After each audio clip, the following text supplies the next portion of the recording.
It's it's more important to look good than to Welcome, feel good. welcome, and Yeah. Baruch Baruch atah atah Adonai Eloheinu. Eloheinu melech haolam asher kitshanu b'mitzvotav v'tzivanu la'asok b'divrei Torah. We are in Parshat Ki Tetze, and Parshat Ki Tetze has a lot of halachot, a lot of laws that are really interesting, some of which are social kinds of legislation, but also just general. There are various different subjects that are strung together, and we'll see as we move along. So this is where we left off the last time. Lo tachsom shor bedisho. You shall not muzzle an ox, excuse me, in its threshing, when it's threshing.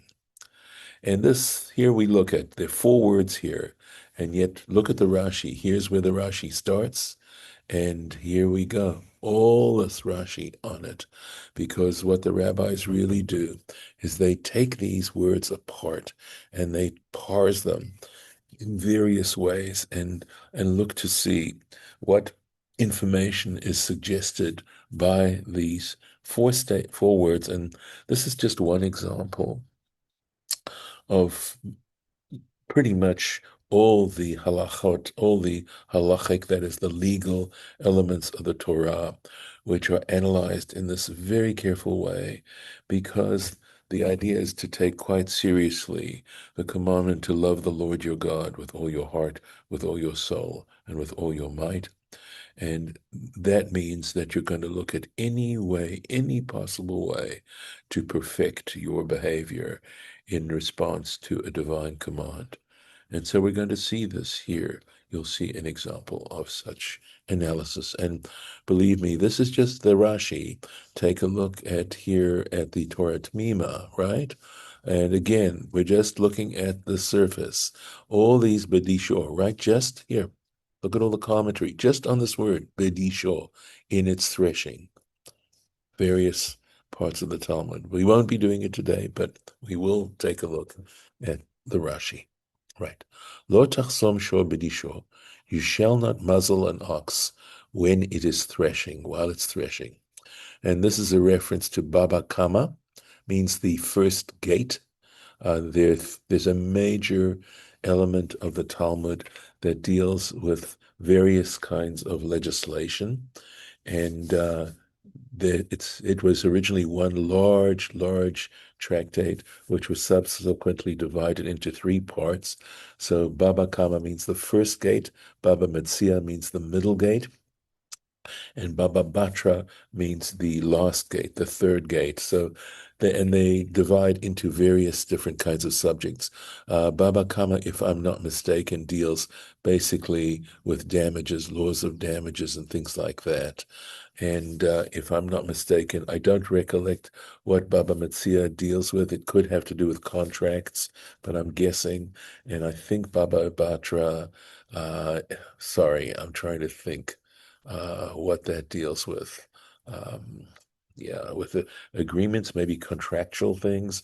Again, I'm guessing. I just trying to give you an illustration of the general areas that this large tractate deals with. It. The Babas. The word Baba means gate in Aramaic.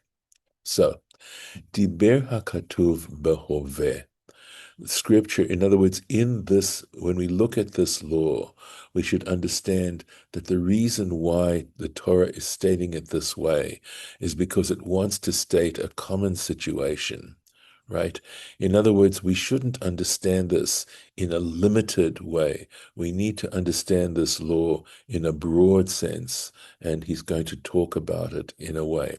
So, in other words, when it says you shouldn't muzzle an ox when it's threshing, doesn't mean that this law is limited to oxen, right? That it's, so here we go. Vahu adin lechol behema. And this is all the more so. This applies not to muzzle these animals, any domesticated animal, chaya, just regular animal, for off or bird or a bird, haosim b'melacha, that are engaged in work, in labor for you. In other words, when these animals, when we're using these animals in any way, animals in general, you don't muzzle them. You don't prevent them from eating whatever it is they're working on. So here we go. Shehu b'davar ma'achal, when they're doing work involving some kind of food. So that begs a question, right? It begs a question. Im kain. And if this is the case, in other words, if we're to understand this in this way, lama ne'emar, sure. So why does the Torah state specifically an ox? Hotzi et Adam.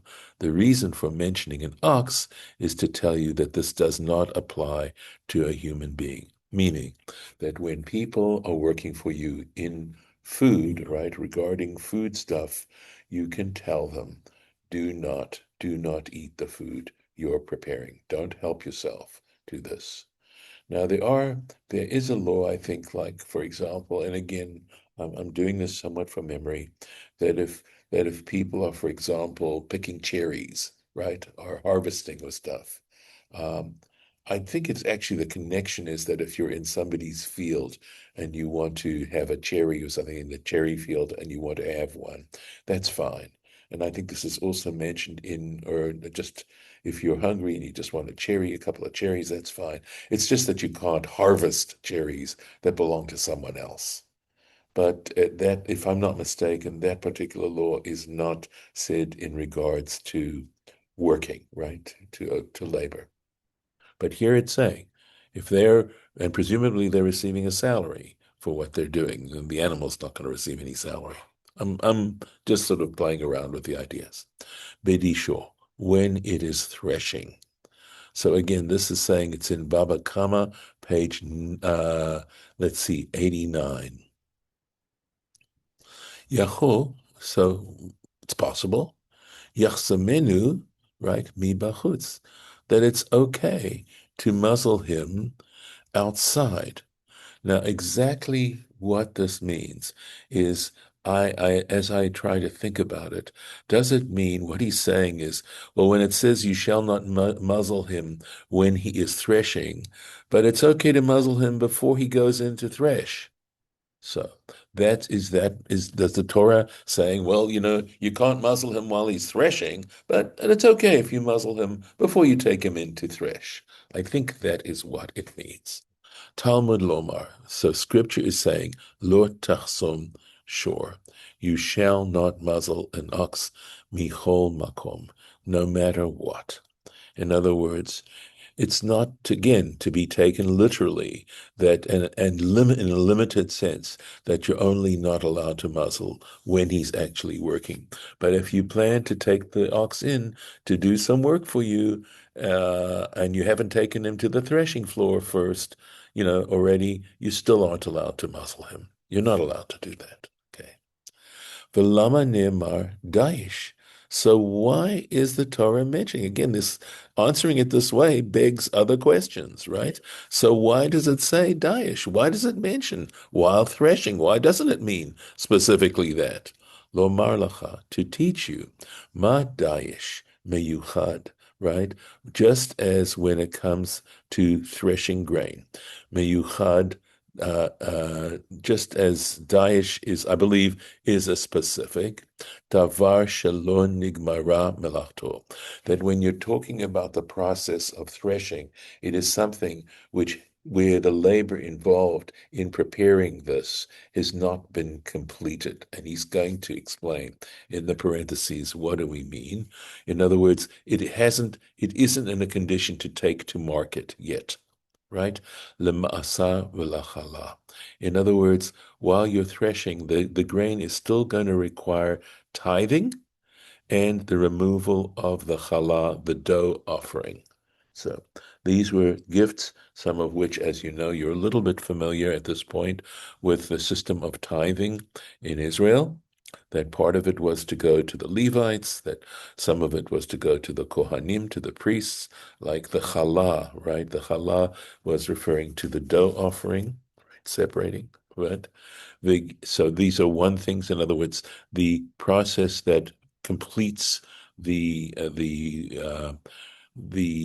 preparation of this food, such as the tithing, right, and the removal of those parts that are to be separated out.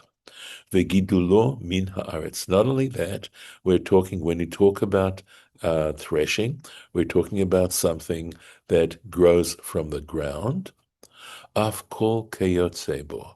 So likewise, we apply this law to any similar kind of product. It isn't limited to grain. It's using an animal to prepare food, again, while it's in a stage of preparation, before it is ready to take to market, and it has to be something that comes from the ground, right? Yatsa. So what are the exceptions? What would it exclude then? Is this law regarding muzzling the ox? Hacholev, in other words, one who is milking, v'hamagaben, right, and one who is making cheese, v'hamechabetz, right, and one who is separating curds and whey, she'ein gidulo min haaretz, because those products do not come from the ground, right? Yatsa, right? So an example, another one that is not included. Halash v'hamakabetz, one who is kneading and one who is shaping the dough. Shenigmara malachto lachala. So because at that point, once you've done that, in kneading and shaping the dough, this is part of what is involved before challah is taken. So challah, that dough offering, is taken. So that's not included in this law. Lechala, okay, sorry, here, comma. Yatsa habodel bitmarim. Likewise, it is, this law does not include one who is prying apart dates, uvegorot, or pressed dried figs. Shenigmara melachtam lemaasar. Why? Because they're at that point, the product itself is at a point where it can be tithed, right, or should be tithed.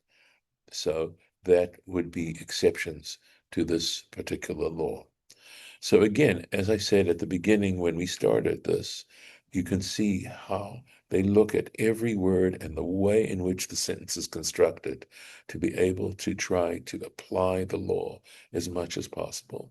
And I would say that in some ways, this is a unique element of Judaism, in that religion isn't just a matter of high-minded ideals, but is very, very serious in terms of trying to actually apply these particular divine commandments to reality and to life. And so much of traditional Judaism, right, through the Talmud, through the halachic midrashim, and through so much of the subsequent material that has been written in regards to halacha, is this attempt to try to make manifest the divine ideals, the divine commandments, these idealistic things, and try to look at the various realities of life and how one might apply them in reality. So that is something that I think is especially something that Judaism tries to bring in the sense of what kind of religion it is. Totally new law now. Ki yeshvu achim yachtav. When brothers dwell together, umate, look at this, all this stuff. Echad mehem, and one of them dies. Uven ein lo, and he does not have a son. Lo tiyeh, he shall not be, right, or she shall not be, you'll see. Eshet hamet, the wife of the deceased, hachutza, sent outside, literally, the ishzar. In other words, she should not marry a non-family member. You'll see what we mean. Yivama, her husband's brother, and the term levir is used to determine the husband's brother. So the deceased husband's brother in this case. So make sure. Yes. Yavo aleha, he shall come upon her, or come to her, ulekacha, lo leisha, and he should take her as a wife. So I'm sure that some of you are familiar with this. Again, look at the tons of ink spilled regarding this, yibbum, and perform the duty of a levir. Now, what is interesting and makes this law exceedingly complicated is the fact that under normal circumstances, right, you are not allowed to marry your brother's wife. It is one of the consanguineous relationships that is forbidden. And yet, under this particular circumstance, there's a command to actually marry and provide children, as it were, for the deceased brother. And so there are all kinds of exceptions, etc., and circumstances. And so it turns out that the tractate that deals with this particular subject, it's called Yevamot, that's the name of the tractate, is perhaps one of the most difficult tractates to study in the Gemara, in the Talmud. So, at any rate, let's take a look at the Rashi. But I do want to point out to you the amount of Torah Tamima that is going to be dealing with this. Right here, look at this. Look, these are the quotations from the various rabbinic sources, and then, of course, Torah Tamima's interpretation, and it just goes on and on and on. Tremendous amount of learning that is associated with this verse, right? So, looking at this carefully, ki yeshvu achim yachdav, when brothers dwell together, right? When brothers dwell together, analyzing this so carefully. And again, tractate Yevamot, page 17. Shehaita lahem yeshiva achat ba'olam. That is to say, that both of them were existing in the world together. So what do we mean by that? Prat le'eshit achiv. So we're going to exclude this law of the brother's wife, shelo haya ba'olamo, who was not in his world. Now, what exactly do we mean by that? I am going to guess, okay, that what we're talking about is a situation where the brother is married to this woman. He passes away, but this younger brother is not been born yet. That if that situation occurs before the surviving brother is born, this law does not apply. And that this key in the case, right? That's the exception, and one exception that the Bible is setting up. Just to repeat again, to clarify, right? You have a man and his wife, the man dies, but the brother is no surviving brother at the time, and a brother is subsequently born. He is not commanded to fulfill this particular mitzvah, right? So, yachdav, again, together, hameyuchadim penachala. That is to say, they are both together regarding inheritance. They both will share whatever inheritance we're talking about. Prat, this excludes la'achiv min ha'em, that if a person has a stepbrother from the mother. Right. So, in other words, if the mother had married another man, had a child, and had been widowed or divorced, and then married a person B and had a son from that second relationship, they are, again, since they do not inherit from each other, because inheritance goes through the father, and they do not share a common father. So again, this law does not apply to that situation, to a situation like that. Let's see if there's any more Rashi here on this. Yes, uven ein lo, and he does not have a son. And again, this is referring to Yevamot, page 22. So he says, Iyen alav ben obat. In other words, scrutinize him to see if he has a son or a daughter, or ben haben, or whether he has a grandson through his son, right? Or bat haben, or a daughter through, in other words, a granddaughter, or ben habat, in other words, a grandson through his daughter, or bat habat, or a granddaughter through his daughter. So again, it would appear, at least from what Rashi is saying, does this in fact mean that if he has any of these relations, right, any of these offspring, that the Lord does not, that he does not have any one of such offspring? And that's what it means. Now, am I absolutely certain? I'm not absolutely certain, but that would appear to be what Rashi is trying to tell us at this point. Let's take a look again if there's any more Rashi here on this.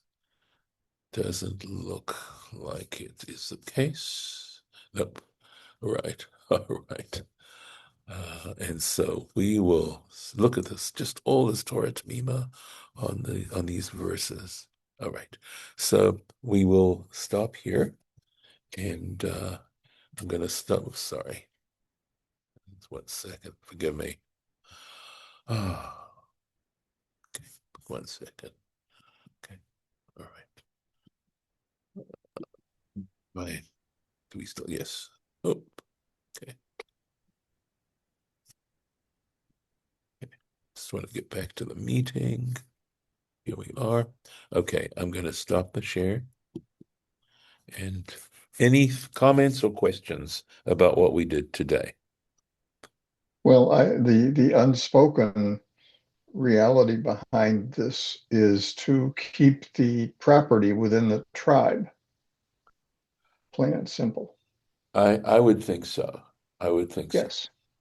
Yeah. We will see what happens to the property, etc. Okay, that is exactly where we're going to go with the next verse, as Okay. to who in a sense, how that's distributed. And again, it's the way in which it's analyzed isn't necessarily so obvious from the verses themselves. Okay.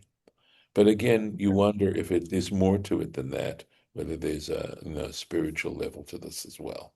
So, because very often there really is. So, okay, Okay. I'll stop the recording with this.